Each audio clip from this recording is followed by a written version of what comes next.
Hi అండి. నమస్తే. Welcome back to Shivani kitchen. Today recipe వచ్చేసి బాదం చిక్కీ.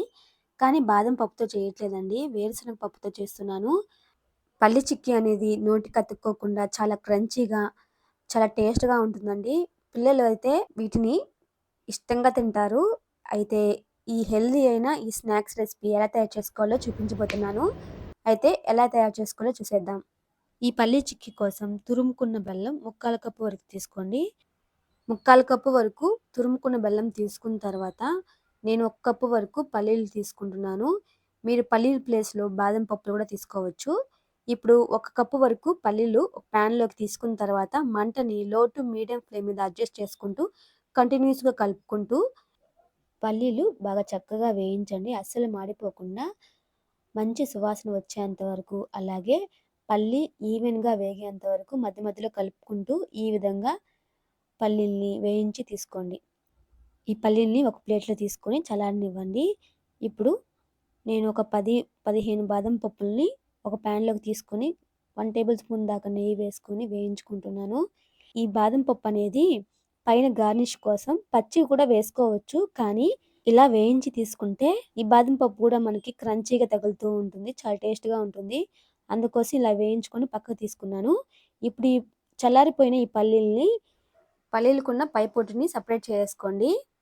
ఇలా గ్లాస్‌తో కానీ, చేత్తో కానీ ఇలా క్రష్ చేశామంటే ఇందులో ఉన్న పొట్టనేది విడిపోతుంది.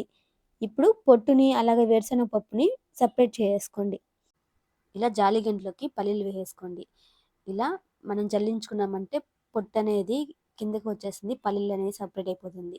చూడండి ఈ విధంగా సెపరేట్ చేసుకున్న తర్వాత మిక్సీ జార్‌లో వేసుకొని కోర్స్‌గా గ్రైండ్ చేసుకొని పక్కనుంచుకోండి. మరీ మెత్తగా కాకుండా ఈ విధంగా కోర్స్‌గా గ్రైండ్ చేసుకోండి.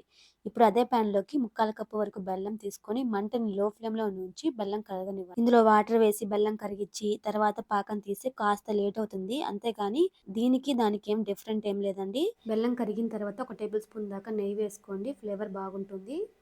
ఒక గిన్నెలోకి నీళ్లు తీసుకొని పాకాన్ని చెక్ చేసుకోండి.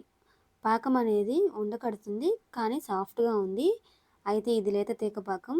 లేత తీగ పాకంతో మనం పల్లి చిక్కీ చేసామంటే సాగుతూ వస్తుంది. మనకి ముదురు పాకం అనేది రావాలి. అప్పుడే పల్లీల చిక్కీ అనేది క్రంచీగా ఉంటుంది. మరలా ఒక 5 నిమిషాల పాటు ఉడికించాక ఇప్పుడు వాటర్‌లోకి కాస్తంత పాకాన్ని తీసుకున్న తర్వాత పాకాన్ని ఇలా విరిస్తే ఇలా విరిగినట్టు సౌండ్ రావాలి. అప్పుడే మనకి పర్ఫెక్ట్‌గా పాకం అనేది రెడీ అయిపోయింది. ఇప్పుడు గ్రైండ్ చేసి పెట్టుకున్న పల్లీల పౌడర్ వేసేసుకొని బాగా కలపండి. మంటని లో ఫ్లేమ్‌లో ఉంచి బాగా కలిపి ఇలా ప్యాన్‌కి సెపరేట్ అవుతున్నప్పుడు స్టవ్ ఆఫ్ చేసేసుకోండి. ఇప్పుడు నెయ్యి రాసిన ప్లేట్‌లోకి కానీ, బటర్ పేపర్‌లోకి కానీ తీసేసుకోండి. తీసుకున్న తర్వాత ఈవెన్‌గా స్ప్రెడ్ చేసుకోండి.